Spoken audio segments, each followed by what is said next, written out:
السلام علیکم viewers, programme news views کے ساتھ میں ہوں آپ کا میزبان جمشید رضوانی۔ ناظرین، الیکشن ہو گئے اور اب نتائج کے بعد حکومت سازی کا مرحلہ ہے، اور ابھی تک 8 فروری سے لے کر اس وقت تک جو کچھ ہو رہا ہے آپ سے ڈھکا چھپا نہیں ہے، لیکن اس وقت حکومت بنانا مسئلہ ہو گیا ہے، کیونکہ کسی بھی جماعت کو واضح اکثریت ہے نہیں۔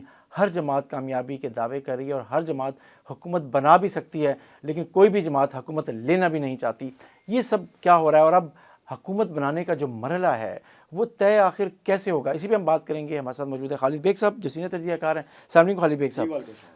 الیکشن ہو گئے ہیں، حکومت کو نہیں بنانا چاہتا خالد صاحب، کیوں؟ اس کی وجہ یہ ہے کہ ہم پاکستان کے عوام کو جن مسائل میں انہوں نے گھمبیر صورتحال میں دھکیلا ہوا ہے، اس میں یہ سارے سیاستدان شامل ہیں۔ اب وہ پریشان ہیں کہ ہم دوبارہ آئیں گے تو ہمارے پاس جو ہے ان کو دینے کے لیے کیا ہے۔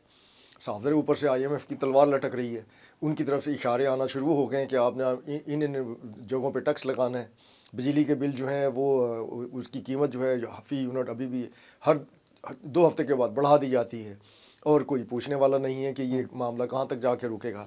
تو صاف ظاہر وہ پریشان تو ہے نا۔ اس کی وجہ یہ ہے کہ اس سے پہلے بھی یہی انہی کی حکومت تھی نا۔ اس وقت جو آپس میں پریشان ہے کہ ہمارے میں سے حکومت کون کرے گا، یا کوئی حکومت لینے کو تیار نہیں۔ تو ان کی پریشانی یہی ہے کہ ہم عوام کو کیا دے پائیں گے۔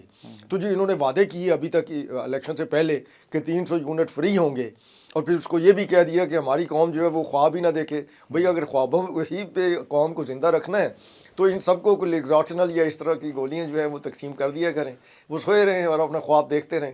اللہ خیر صلاح۔ لیکن اب کیا بیگ صاحب، آخر برل ظاہر ہے مینڈیٹ تو کسی کو ملا نہیں ہے واضح۔ اگر رزلٹ دیکھتے ہیں، جو پارٹی پوزیشن دیکھتے ہیں، کسی 2 جماعتوں کو شامل ہونا ہی ہے تب حکومت بن سکتی ہے، اور کوئی بھی جماعت اب ہر جماعت کوئی رسپانسبلٹی لینے کو تیار نہیں ہے۔ خاص طور پہ PTI تو کہہ یہ رہی ہے کہ وہ 180 سیٹیں ہیں ان کی اور وہ لینا چاہتے ہیں، لیکن عملاً پوزیشن ایسا ہے نہیں۔ جو نوٹیفیکیشنز ہو رہے ہیں، چیزیں ہو رہی ہیں، یہ ہوئے ہیں رزلٹ، تو پھر کیا راستہ ہے؟ مسلم لیگ نواز اور پاکستان پیپلز پارٹی اور MQM، یہ ان کی چیزیں طے نہیں ہو رہی، کیوں؟ دیکھیے، عوام جو ہے وہ اس لیے بھی پریشان ہے کہ عوام نے تو اپنا فرض ادا کر دیا، عوام نے تو ووٹ دے دیا۔ سپلٹ مینڈیٹ کہتے ہیں نا اس کو۔ چلیے، وہ اب جو بکسے میں ووٹ جاتا ہے کسی کو پتہ نہیں ہوتا کہ دوسرے والا ووٹ کسے ڈال رہا ہے۔ ہر ایک نے اپنے ضمیر کے مطابق، اپنے خیال کے مطابق، اپنی پسند کے مطابق وہ ووٹ ڈال دیا۔ اب ووٹ تو پڑ گئے، لیکن اس وقت فرض بنتا ہے ہمارے ان سیاستدانوں کا کہ وہ ذاتی مفاد سے بالا تر ہو کر پاکستان کے لیے سوچیں، پاکستان کے مستقبل کے لیے سوچیں، پاکستان کے معاشی مسائل کے لیے سوچیں۔ اگر وہ عہدوں کے اوپر بندر باٹ کریں گے کہ یہ آئینی عہدہ ہمیں مل جائے اور یہ آئینی عہدہ آپ کے پاس رہے، یا میں صدر بن جاؤں اور یا میں وزیر اعظم بن جاؤں، تو اس کا مطلب ہے کہ ان کا انٹرسٹ جو ہے وہ عوام کے مسائل نہیں ہے، ان کا انٹرسٹ جو ہے وہ ان کے اپنے مفادات ہیں۔ تو صاف ظاہر ہے ابھی پچھلے دنوں جس طریقے سے آپ کے سامنے ہے کہ مولانا فضل الرحمان صاحب نے اپنے انٹرویو میں ہمارے ایک مقتدر سیاسی شخصیت کے بارے میں انہوں نے کہا کہ جناب وہ جو ہے وہ بادشاہ ہے مفاہمت کے، تو انہوں نے کہا نہیں، مفاہمت کے بادشاہ نہیں ہے، مفادات کے بادشاہ ہے۔ تو جس وقت ہم آپس میں ہی دیکھتے ہیں کہ ہمارے وہ سیاستدان جو کہ کل کو اکٹھے بیٹھے تھے اور ان کے کہکے اور ٹھٹے جو تھے وہ پوری دنیا دیکھ رہی تھی، پاکستان کے عوام دیکھ رہے تھے، اب وہ ایک دوسرے کے خلاف جو ہے وہ اس طریقے کی بیان بازی بھی کر رہے ہیں اور حکومت سازی میں بھی لیت و لال کا شکار ہیں۔ تو صاف ظاہر لوگوں کے لیے تو پریشانی ہے نا، کہ جس وقت الیکشن سے پہلے یہی کہا گیا تھا کہ الیکشن ہو گئے تو سارے ستّی خیر ہیں، لیکن الیکشن تو ہو گئے۔ اب دیکھ لیجئے کہاں 8 تاریخ اور آج کیا تاریخ جملے کو چینج کر لیتے ہیں کہ الیکشن ہو گئے۔ مجھے لگتا ہے کہ اب حکومت بننے کے بعد ستہ خیراں ہو سکتی ہے، اس سے پہلے تو نہیں ہو سکتی۔ دیکھیے اب حکومت بنانے کا جو مرحلہ ہے اس پر ہم بات کر رہے ہیں کہ یار کوئی بھی جماعت، ظاہر ہے کسی کے پاس مینڈیٹ ہے نہیں۔ جیسے بلاول بھٹو نے کہا کہ میں وزیر اعظم نہیں بن سکتا کیونکہ مجھے عوام نے مینڈیٹ نہیں دیا۔ ہم حکومت بنانے میں مدد کر سکتے ہیں مسلم لیگ نواز کی۔ اور PTI کے بارے میں انہوں نے کہا کہ PTI نے تو ہمیں کہا ہی نہیں، اور انہوں نے ہمیں یہ کہہ دیا کہ ہم ان سے مل کے حکومت نہیں بنانا چاہتے۔ تو اس کے بعد اگر ہم MQM نے ان کی چیزیں چل رہی ہیں، کچھ آئینی ترامیم کے حوالے سے ہے، اور وہ یہ چاہ رہے ہیں کہ ہم یہ بات بھی منوا لیں، وہ مسلم لیگ نواز کے ساتھ نسبتاً رابطے میں ہیں، لیکن اس کے باوجود پاکستان پیپلز پارٹی کو شامل کیے بغیر کوئی بھی پارٹی مخلوط حکومت نہیں بن سکتی جو اقتدار میں آئے۔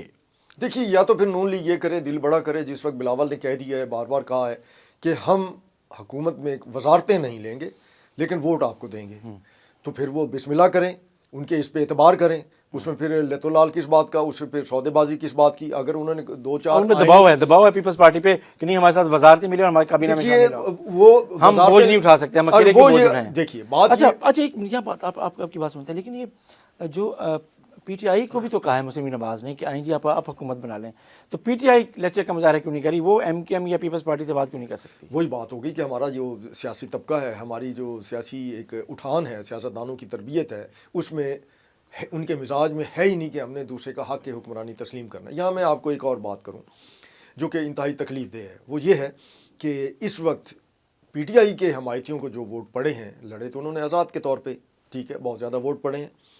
اب ان کی شنید یہ ہے کہ ان کی جو ویسے تو ہمارے جو قومی ٹوٹل اس میں جو ووٹ پڑے ہیں اس کی پرسنٹیج جو ہے 46-47% ہے. تو اس 46-47% میں جو پی ٹی آئی نے ووٹ حاصل کیے ہیں وہ 30 سے 35% ہو سکتے ہیں. 32% ہیں، ٹھیک ہے، 32 اراؤنڈ ہیں جی. اچھا، اب وہ یہ کہا جا رہا ہے، بیانیہ یہ کہا جا رہا ہے جو کہ انتہائی خطرناک ہے، یہ مناسب نہیں ہے کہ یہ ووٹ پی ٹی آئی کو جو پڑے ہیں یا ان کے حمایتیوں کو جو پڑے ہیں یہ بنیادی طور پر فوج کے خلاف ہیں. قسم خدا کا. اب یہ دیکھیے کہ وہ پی ٹی آئی کے جو ووٹ پڑے ہیں اس میں دھڑے بندی بھی ہے، اس میں برادریاں بھی ہوتی ہیں، اس میں جوڑ توڑ بھی ہوتا ہے. اچھا ایک منٹ کے لیے اور بھی بات کر لیتے ہیں اسی پہ آپ کی بات اگر میں آگے بڑھاؤں کہ جی 32.5% جو ووٹ پڑا ہے جی پی ٹی آئی کا کہتا ہے یہ ووٹ اس کے خلاف پڑا ہے، صحیح ہے. تو بھائی 67.5% ووٹ بھی تو آپ کے خلاف پڑا ہے نا. آپ اینٹی پی ٹی آئی ووٹ میں پڑا ہے، اس کا مطلب یہ ہے کہ پھر جو 67 جو زیادہ ووٹ ہیں وہ 67% سے زیادہ ووٹ، وہ تو پھر آپ اینٹی پی ٹی آئی بیانیے پہ کھڑے ہوئے ہیں. یہی چیز ہے. اچھا پھر اس میں ایک اور چیز ہے، اگر ہم اس فگر کو مان لیں، یہی چیز ہے، مطلب ہے کہ اس وقت جو سوشل میڈیا پر پروپیگنڈا جاری ہے اور اتنی شدت کے ساتھ جاری ہے، اور وہ جو ایک رائے دی جا رہی ہے یا جو ذہن سازی کی جا رہی ہے وہ یہ کی جا رہی ہے کہ یہ سارے پی ٹی آئی کو جو ووٹ پڑے ہیں بنیادی طور پر یہ آرمی کے خلاف ہیں، ہماری اسٹیبلشمنٹ کے خلاف ہیں. ٹھیک ہے، تو اس میں پھر یقین کریں، مطلب ہے کہ جس وقت آپ اس کے اندر دیکھ لیں بہت سارے حلقوں میں برادریوں کی وجہ سے بھی پی ٹی آئی کے جو لوگ تھے وہ جیتے ہیں، جو دھڑا بندی کی وجہ سے بھی جیتے ہیں، اور بہت ساری مسائل جو ہیں ان کی وجہ سے لوگوں نے اکٹھے ہو کے ان کو ووٹ دیا. اس میں یہ نہیں تھا کہ یہ کینڈیڈیٹ جو ہے پی ٹی آئی کا ہے، اس میں یہ دیکھا گیا کہ یہ کینڈیڈیٹ کون ہے، جو کہ ہمارے ہاں ایک روایت رہی ہے ووٹ ڈالنے کی. اچھا پھر اس میں جو آپ یہ دیکھیے کہ جو 53% لوگوں نے ووٹ نہیں کاسٹ کیے ان کو آپ کی صف میں کھڑا کریں گے. ٹھیک ہے، اس کا مطلب ہے وہ سارے تو پھر آرمی کے خلاف نہیں ہیں. اگر نہیں ہے تو یہ بیانیہ بنا کر ہم کس کی خدمت کر رہے ہیں. اور اس کے اوپر جو سوشل میڈیا پر پاکستان سے باہر اور ان کے میڈیا میں یا ان کے چینلز پہ جو تبصرے ہو رہے ہیں خاص طور پہ انڈیا میں، وہ بھی انتہائی تکلیف دہ ہیں. مطلب ہے کہ ہمیں سوچنا چاہیے، ہمارے نوجوانوں کو بھی سوچنا چاہیے جو سوشل میڈیا پہ خاص طور پہ جو یہ کہہ رہے ہیں کہ ہم نے فتح حاصل کرنی ہے اپنی ہی فوج کے خلاف. مطلب کہاں ہوتا ہے، اس سے بڑا مذاق اور کیا ہوگا. یہ سلسلہ یقیناً بند ہونا چاہیے.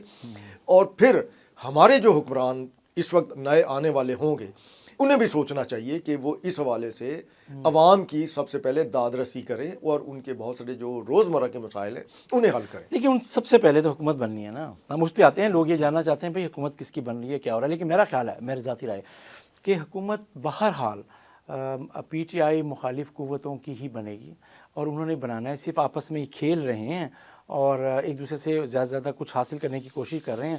اور لیکن مجھے لگ یہ رہا ہے کہ آخر الٹیمیٹلی انہیں بیٹھنا پڑے گا اسی طریقے سے جیسے انہوں نے 2022 میں انہوں نے سنبھالا تھا اور چیزیں کی تھی نا.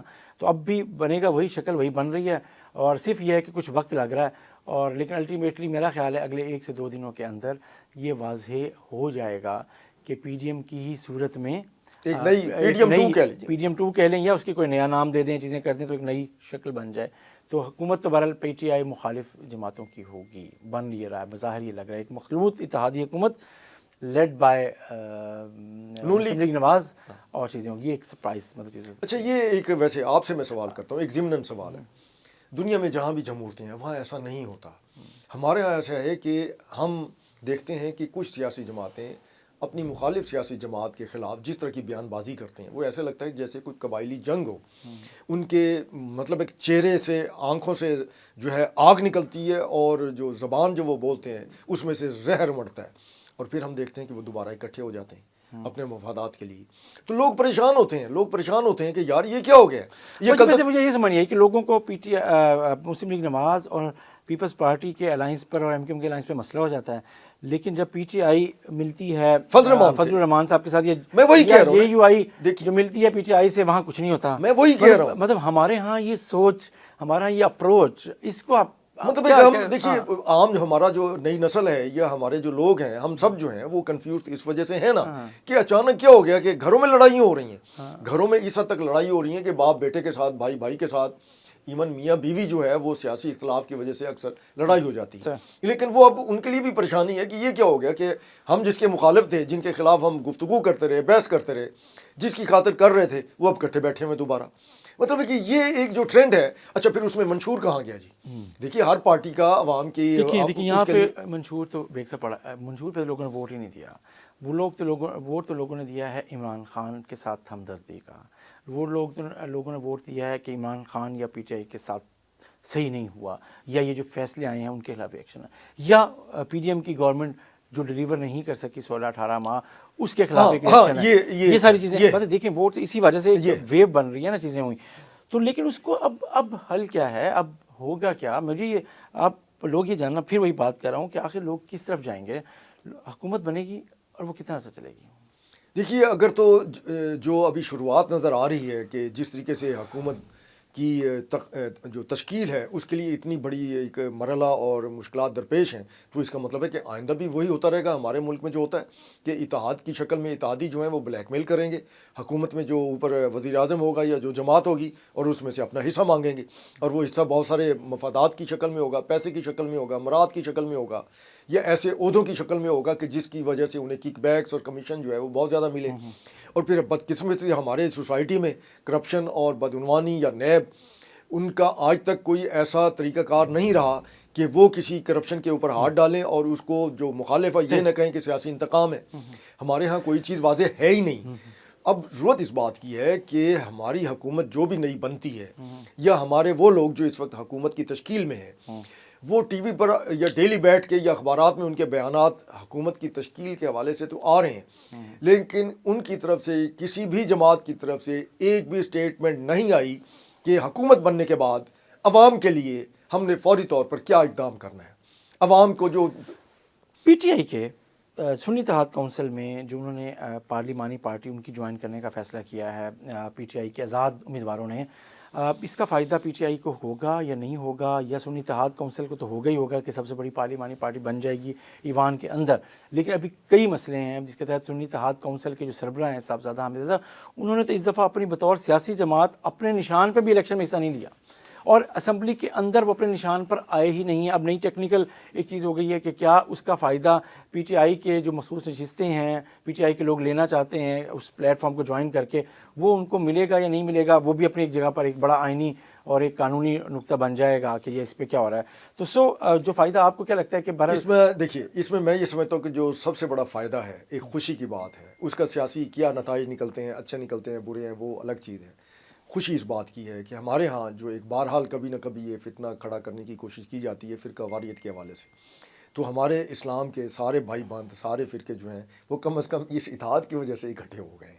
جو پہلے دست و گریباں ہوا کرتے تھے اور ایک دوسرے کے خلاف بیان بازی بھی ہوتی تھی، سارا کچھ ہوتا تھا، تو اس دفعہ وہ اکٹھے ہو گئے ہیں. یہ بہرحال ایک خوش آئند ہے. میرا خیال ہے اور بہت سے واقع ہیں، اگر ہم فرینکلی کھل کے بات کر ہی لیتے ہیں تو دیکھیں، آپ کو پتہ ہے کہ سنی اتحاد کونسل کا سٹانس کیا رہا ہے. جی بالکل، ٹھیک ہے، اور اس میں وہ اہل سنت میں سے جس سیکٹ کو ریپرزینٹ کرتی ہے، ابھی تک عمران خان صاحب کے ساتھ اس سیکٹ کا، اس کے مخالف سیکٹ کا الائنس نہیں ہے ابھی تک، واضح طور پہ کوئی اناؤنسمنٹ نہیں ہوئی. تو اس لیے آپ کا یہ کہنا کہ تمام مذہبی جماعتیں، سوری میں آپ کی بات سے اختلاف کر رہا ہوں، لیکن یہ کہنا کہ تمام فرقہ وارانہ اور جو یہ شناخت رکھتی ہیں جماعتیں اور جو مذہبی شناخت رکھتی ہیں وہ ایک پلیٹ فارم پر ہیں، تو میرا خیال ہے ابھی ٹائم ہے. دیکھیے میرا خیال ہے کہ اب وقت آ گیا کہ ہم اپنے ملک میں سے، اگر چونکہ ہم نے جس وقت جمہوریت ہی کو اپنے لیے ایک نظام کے طور پر چن لیا ہے، تو پھر میرا خیال ہے کہ اب ہمیں لسانیت، فرقہ واریت، صوبائیت اور اس طرح کے جو انتہائی فروئی قسم کے جو پہلے ہم ایک شروع کرتے رہے ہیں فتنے، ان سے ہٹ کر بالا ہو کر ہمیں صرف پاکستان کی بات کرنی چاہیے. فرقہ ایک ہونا چاہیے، پاکستانیت. سب سے پہلے جو ایک ہے پاکستان، ٹھیک ہے جی، اگر یہ نعرہ اپنا پرویز مشرف نے لگایا تھا تو اس حوالے سے یہ اس میں کوئی شک نہیں ہے، ہم سب کے لیے جو ہے سب سے پہلے پاکستان ہونا چاہیے، سب سے پہلے پاکستان ہونا چاہیے، لیکن آخری اور جملہ پاکستانیت ہی ہمارا فرقہ ہونا چاہیے کہ آئی ایم ایف نے کہہ دیا، فچ نے کہہ دیا، اس نے یورپی یونین نے کہا، یو این نے کہا، امریکن جو ہے اسٹیٹ ڈپارٹمنٹ بار بار کہہ رہا ہے کہ الیکشنز کے حوالے سے، لیکن کل حیران کن طور پہ چین کے سفارت خانے نے بھی ایک پاکستان کے الیکشن کے حوالے سے کمنٹ کیا۔ اب سمجھتے ہیں کہ پاکستان میں اس کے بعد کیا فرق ہے جو کچھ چل رہا تھا پچھلے ایک ہفتہ 10 دن سے میڈیا پہ؟ دیکھیے اب ایک تو ہر ملک کے جو داخلی مسائل ہیں وہ مختلف ہیں دوسروں سے، اور صاف ظاہر ہے اس وقت چونکہ امریکہ اور چین جو ہے مد مقابل ہیں اوپر انٹرنیشنل جو پولیٹکس ہے اس میں، تو ایک لحاظ سے پاکستان کے لیے بہتر ہے کہ انہوں نے چلیں ہمارے الیکشن کو جو ہے نا اون کر لیا اور انہوں نے کہا جی بالکل ٹھیک ہو گئے ہیں، اور ہم بھی یہی کہتے ہیں کہ ہاں جیسا بھی ہے اگر اس میں کوئی شکوک و شبہات ہے بھی تو ان کو صرف نظر کریں اور ہم آگے بڑھیں اور ایک اپنے لیے نئی راہیں جو ہیں اس کا تعین کر کے ہم اس کے اوپر سفر کا آغاز کریں۔